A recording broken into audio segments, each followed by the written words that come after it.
Hello, my name is Mrs. Chiverton. I'm one of the science directors and I'm going to continue teaching you our quantitative chemistry section. So before you start today's lesson, can you please make sure you've got notifications and any other distractions switched off so you can concentrate on the lesson. You are going to need either some paper or your exercise book, pen, pencil and ruler in order to complete this lesson. If you have access to graph paper, you will also need a piece of graph paper.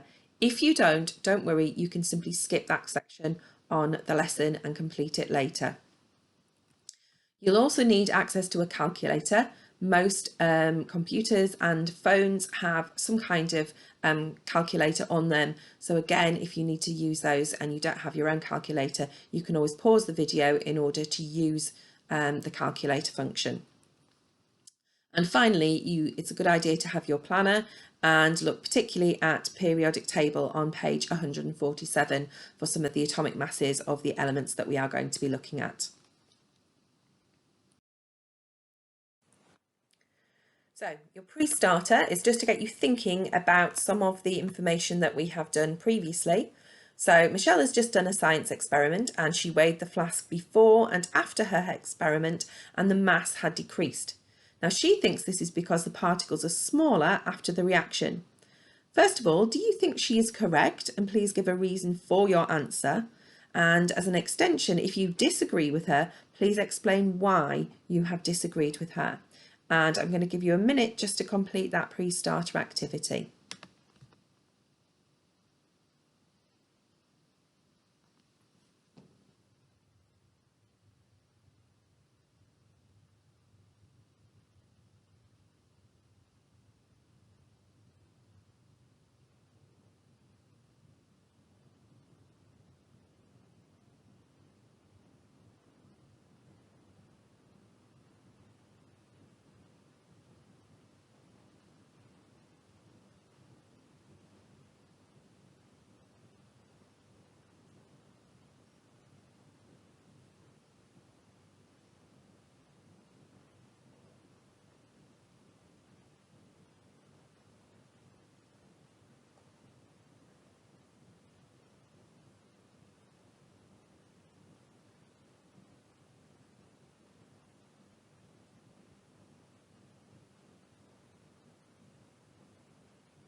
Okay, so hopefully you've had a think about that and you have thought back to a previous lesson when we've talked about conservation of mass. Now, some of you may have remembered back to the previous lesson when we talked about conservation of mass, and theoretically, Michelle should not have seen a decrease in mass. By the end of today's lesson, hopefully you will all be confident in explaining why she actually saw that change in mass during her experiment. So our title today is Explaining Changes in Mass, and it's part of the C3 Quantitative Chemistry unit. Please put that title in your exercise books, making sure you neatly underline it and put today's date.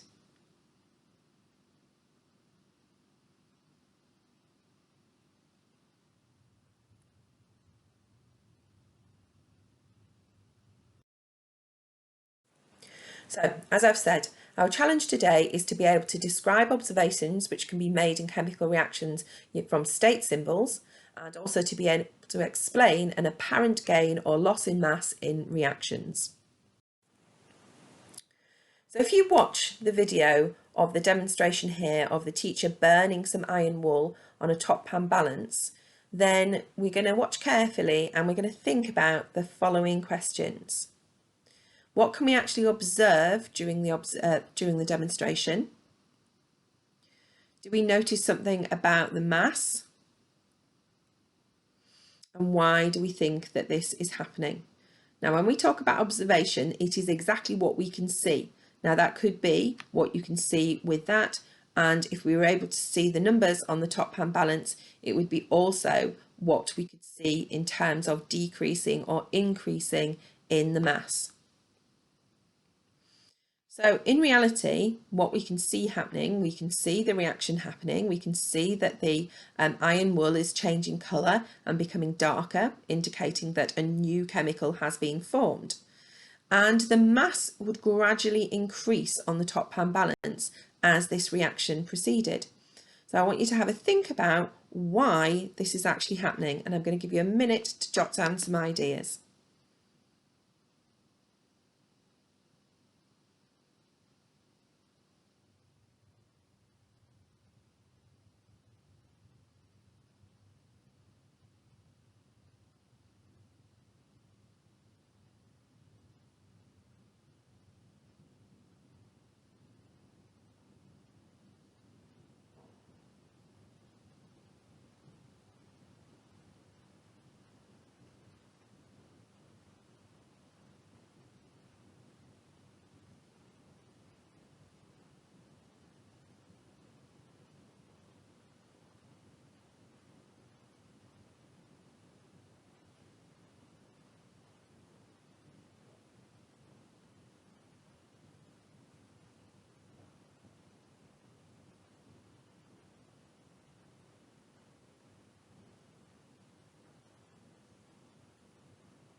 Okay, so hopefully you've come up with some ideas as to where that increase in mass has come from.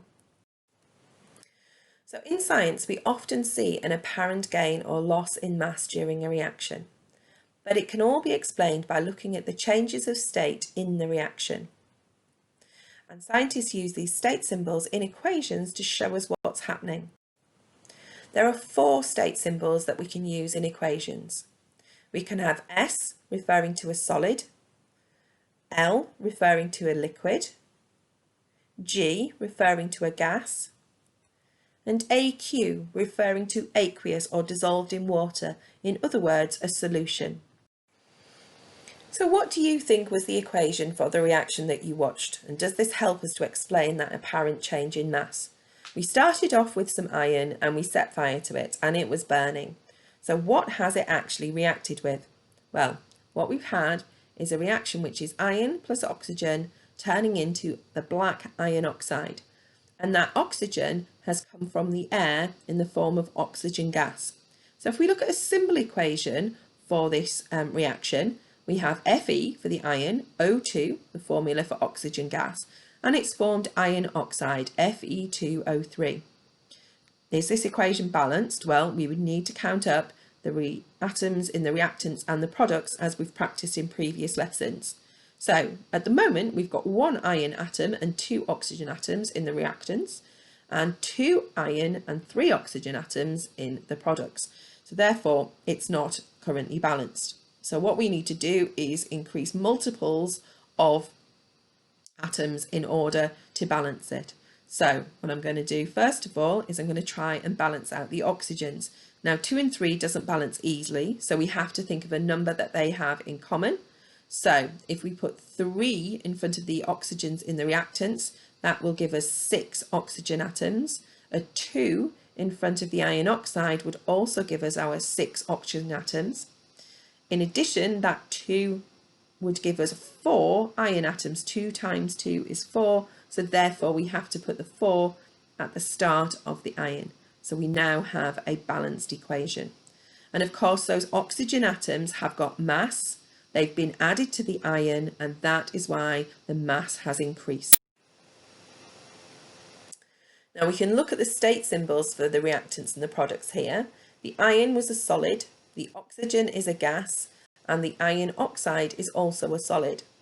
So the mass increase has come from the oxygen atoms that have been added to the iron atoms that were originally present on the top pan balance. So we need to add the masses together of all of those atoms to get the mass of the products. And this is showing us conservation of mass as we've seen before. So actually there hasn't been a gain in mass, it's just that we weren't originally measuring the mass of one of the reactants. So please record that into your book. What did you see during the demonstration? What happened to the mass? Why did this happen? And then write word and symbol equations with state symbols for that reaction. And I'm just going to give you 2 minutes to complete that in your exercise book.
Okay, so we're going to apply those principles to some other reactions. So we know that when iron is burnt with oxygen, it forms iron oxide and we get an apparent increase in mass because the oxygen has mass and has joined onto the iron.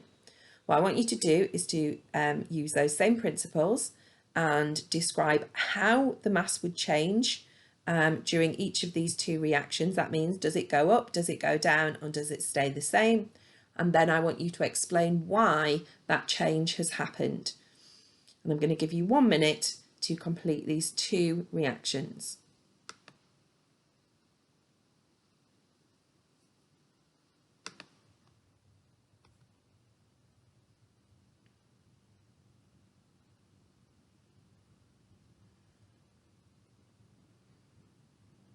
Remember to look at those state symbols for the clues to help you explain this.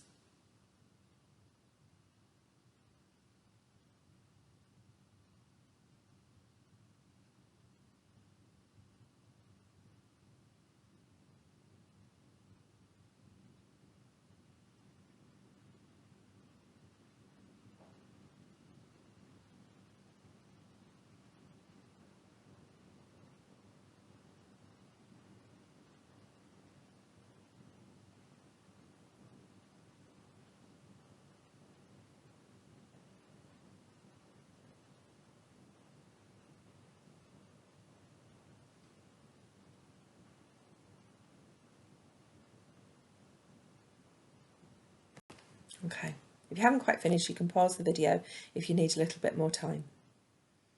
But what we should have seen, giving our scientific reasons there, using our connectives,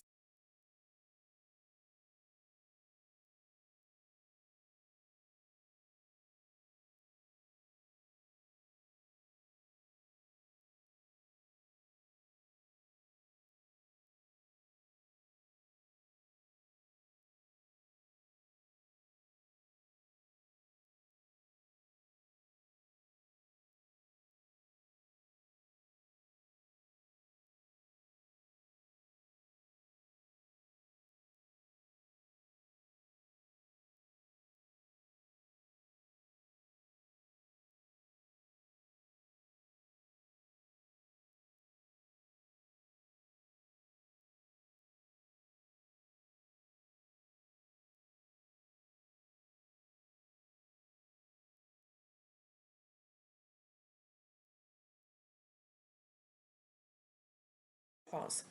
So, in the first reaction, our clue was that oxygen was a gas. So it's a very similar explanation to what we had before. You should have said that the mass would increase or go up, and it's because the magnesium would gain the mass of the oxygen atoms from the air as they bond together or react together to make the magnesium oxide.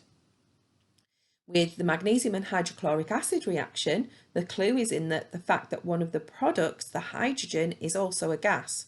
So the mass of the magnesium and acid mixture should have decreased as hydrogen gas escaped from the container. The hydrogen atoms have mass, so this mass is lost to the surroundings.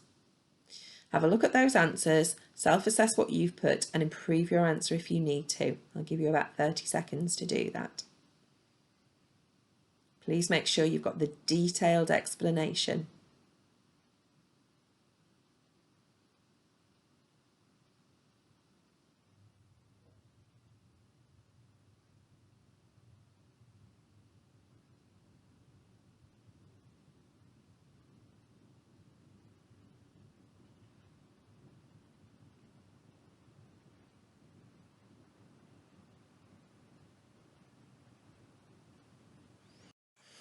Okay, so if you're in school, we would have been able to do a practical investigation of apparent change of mass.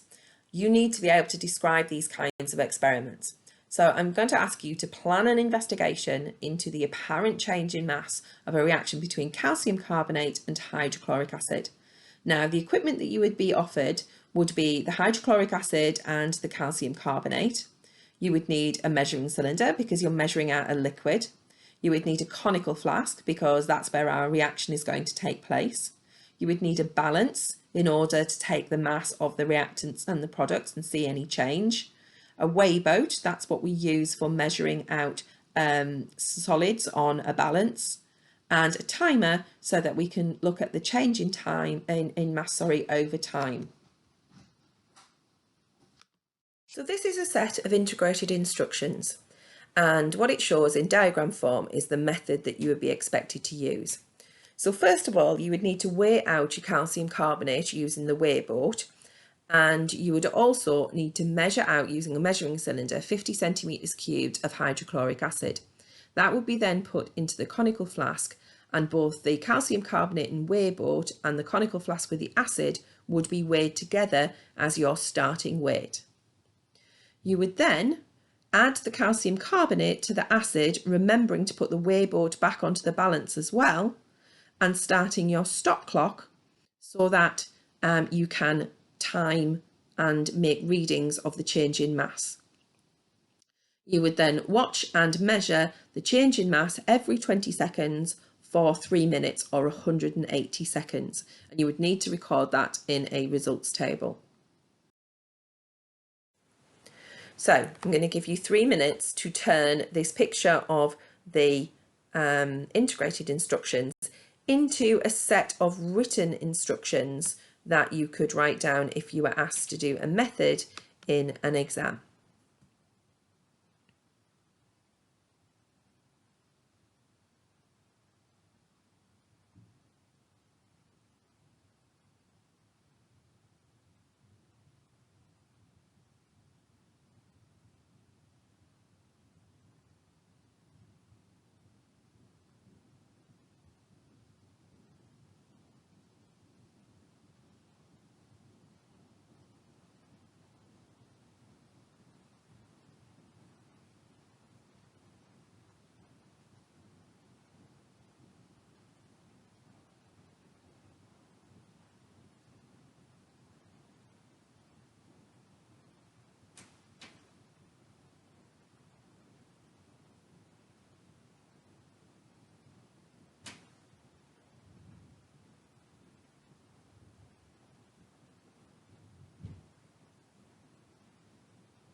Make sure you're adding details of any equipment that's being used and why you're using it, and make sure that you have got quantities written down for both the calcium carbonate and the hydrochloric acid, and the timings that you are going to make.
Okay, so be prepared to assess what you've done and make any improvements.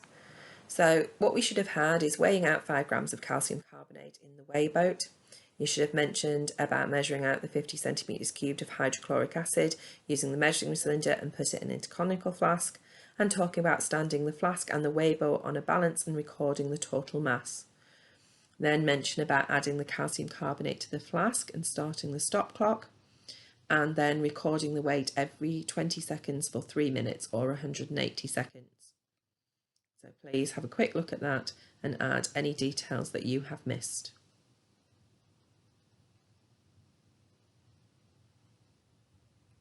So, if we've done an experiment like this, we often try to draw conclusions from it, but how could you make sure that your conclusions were more valid?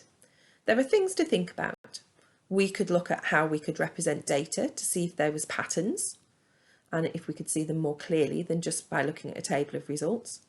And we can look at improving the repeatability of our results. So what do we mean by this? So looking for patterns, we would tend to draw a graph. It allows us to identify patterns or trends and any changes in patterns and trends over a period of time. If we're wanting to improve the repeatability of our results, then what we would tend to do is repeat each test at least 3 times, remove any anomalous results, those are the ones that don't fit the patterns of the repeated results, calculate a mean value, and then use those mean values to draw your graphs. So for example, if these were the mean masses of the results, we could then use that and plot a graph.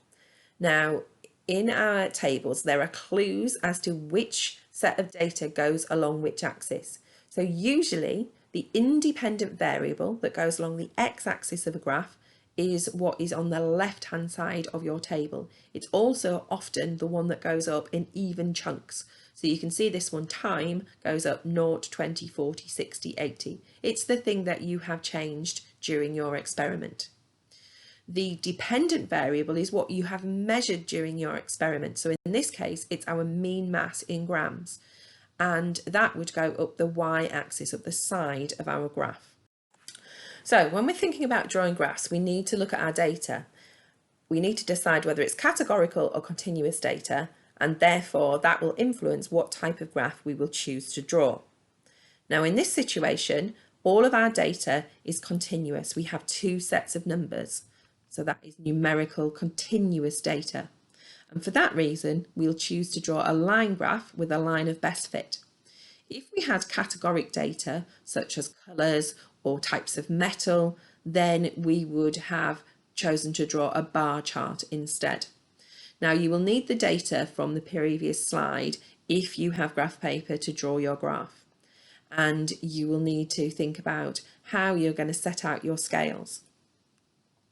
So if you have graph paper, please have a go at plotting that data. You could also plot it on a computer if you don't have any graph paper. If not, don't worry, you can always complete this activity when you have access to graph paper. But this is what your graph should end up looking like. So we've got the time along the bottom because that's our independent variable, and it's in even chunks, 0, 20, 40, 60, and we've labelled the axes along with the units in seconds.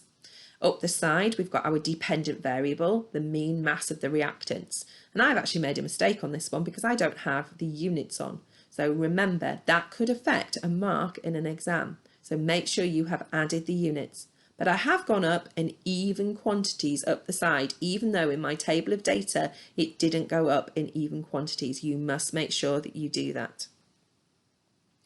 And there is often just 1 mark for suitable scales with even spacing and labelled with the units if you are drawing a graph from scratch in an exam. So please make sure that you have done that.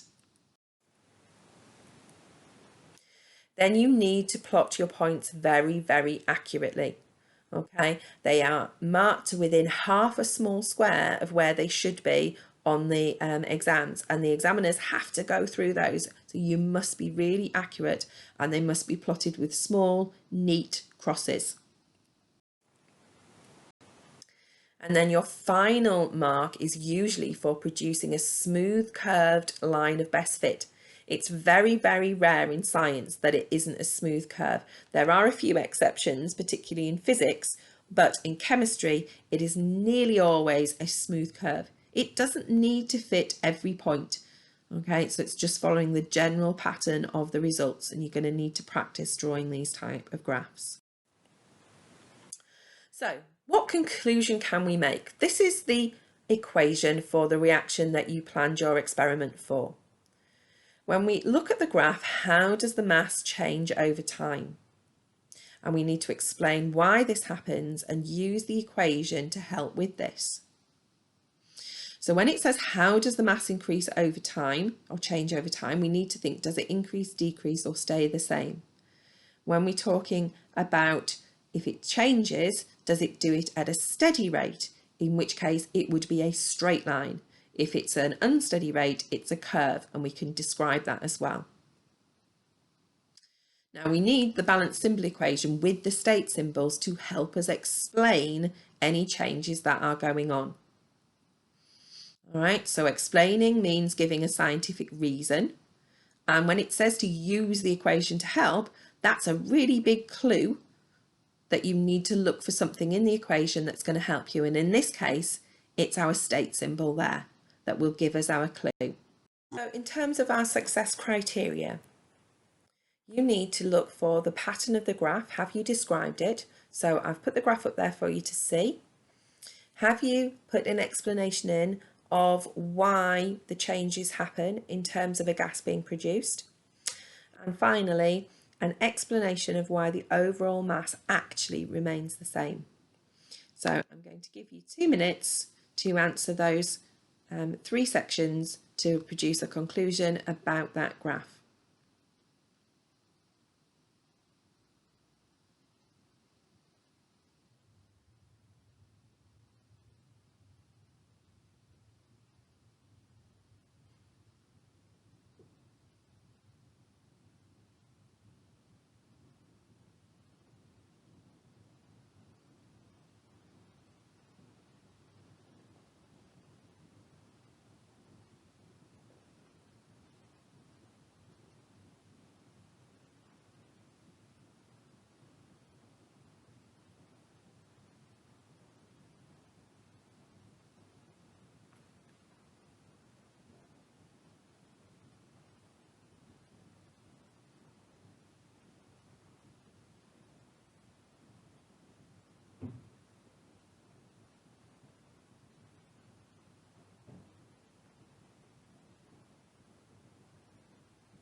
Okay, so hopefully you have said that the mass has decreased with time, but it decreased most rapidly at the start and gradually decreased less. Okay, so you can say the biggest decrease in mass is at the beginning. You could even say from 0 to 40 seconds, and then from 40 to 180 seconds, the mass continued to decrease, but not as quickly. The explanation is the most gas was produced at the start and escaped from the flask, taking the mass of the atoms away. Gradually less gas was produced as the reactants were used up, so the mass decreased more slowly. And then finally, an explanation of why it stayed the same overall in reality is going back to our idea. The overall mass of the reactants equals the overall mass of the products due to the conservation of mass. Atoms cannot be made or destroyed, simply rearranged. So actually, the mass was the same, it's just that gas had escaped, taking mass away with it.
Now, another way that we can look at the validity of results is to look at the uncertainty of results. If you are uncertain about something, you are not sure about it.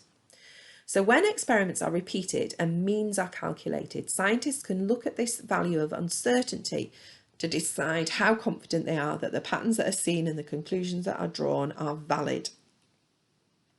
They will compare the range of readings around the mean to assess the uncertainty. And all of those keywords are put there in bold. The larger the range, the greater the uncertainty, and therefore the less valid any conclusions will be. So this is another group who carried out the same investigation as you planned. They repeated the experiment 5 times, calculated means, and plotted both the means and the actual repeat values on a graph. And this is what they found. So the little green square diamond represents the mean, and then you can see the other repeats plotted above and below them. And what we can say is that we can look and we say for which time they can be most certain of their calculated mean, and to explain the reasoning behind that. And in this case, what we are looking for is the smallest range in values, so where most of the repeats are closest to the means.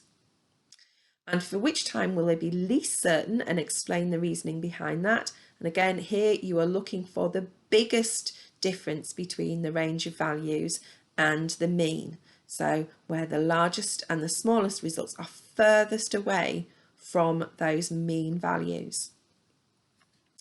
So what we should have seen was that they can be most certain about the mean value for 90 because it had the smallest range about the mean. All the crosses are very, very close to the diamond showing the mean.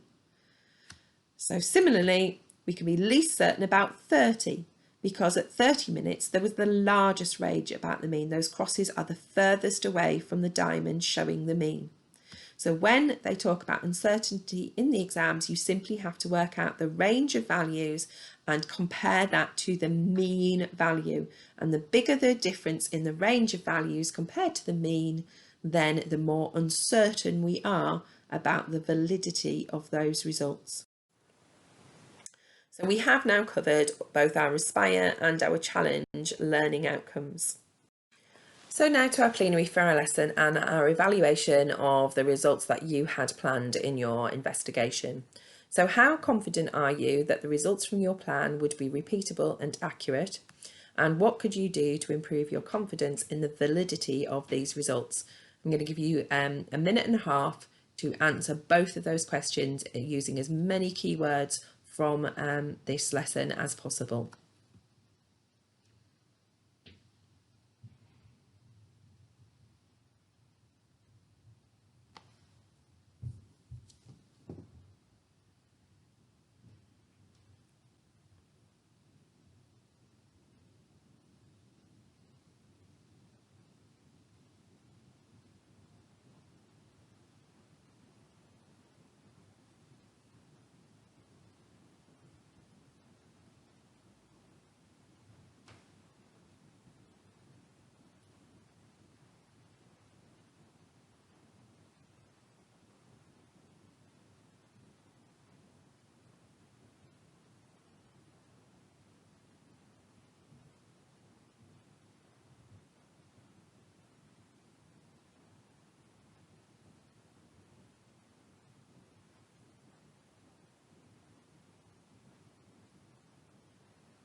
Okay, so we shouldn't be very confident as we only carried out the experiment once.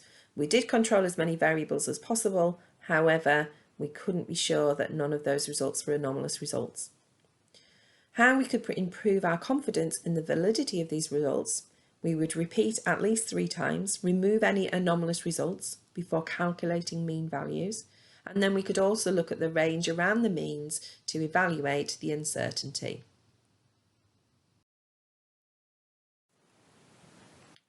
So here are some exam style questions for you to have a go at.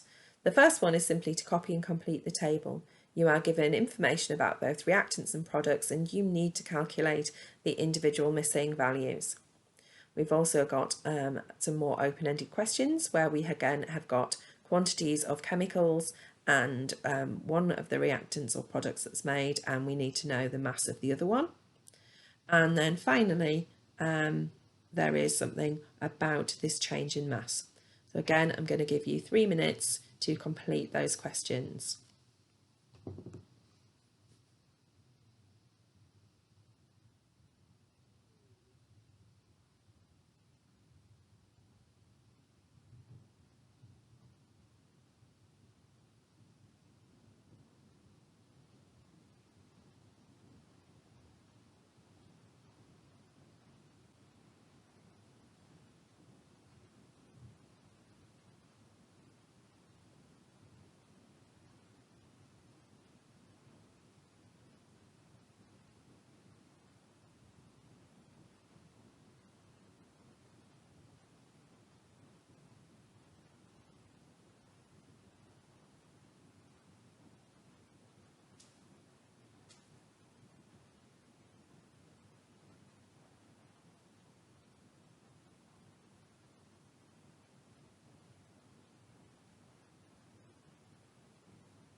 Okay, just very quickly assessing those ones.